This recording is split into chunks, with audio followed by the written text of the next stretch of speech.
then we're trying to raise money for a silent generator because we got to return the one that we're using. Chris, I need your help.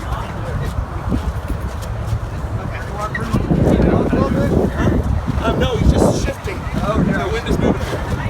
And we've been keeping it around here. It's thank you. Yeah, it's we kind of keep him in Hillcrest right now, in an undisclosed location. Yeah, but yeah, when we need to bring him out, he's here. So, and we've been keeping him kind of. You know, our country was founded on the notion of e pluribus unum, out of many is one.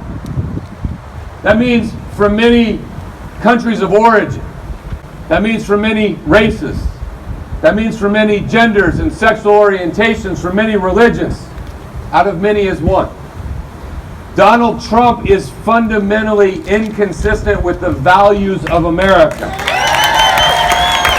But he needs to be impeached because he used taxpayer funds to bribe a foreign power to advance his own political interests. And we have to go out every day and fight for truth and values and what's right, and make the case to our friends and neighbors that whether they agree with us on if Trump should be in office or not, whether they are a Democrat, a Republican, or an independent, that we all agree that we are better than what this man represents, and he has to be removed. When they see large numbers of people coming out, then a lot of wavering, undecided senators and representatives will think some more, and maybe some of them will change their vote toward impeaching and removing. So nowadays, a lot of us ask, what's the practical value of what we're doing now? It looks like the House is probably going to impeach him, and the Senate probably will not convict and remove him. So what's the value? All right, the value is in that clause that I just read to you from Article 2, Section 2. Because after impeachment, President Trump probably cannot pardon himself and his associates.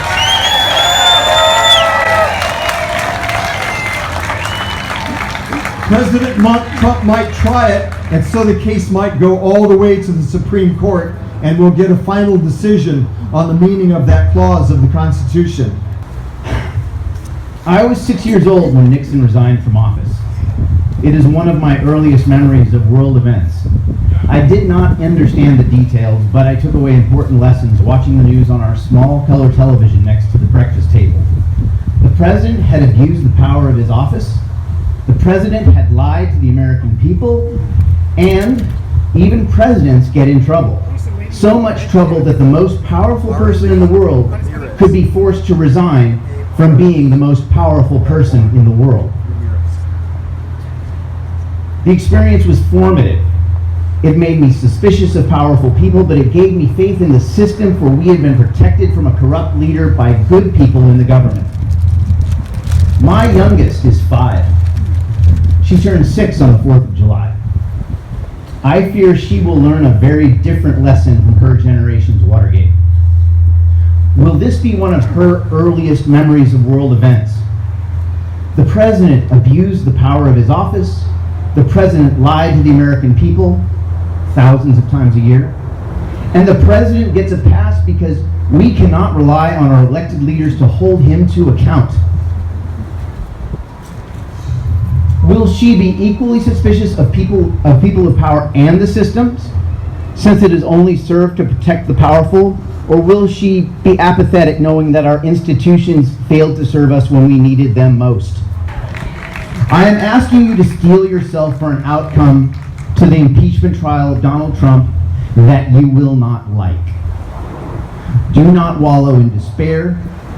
Wear your disappointment like a badge of honor.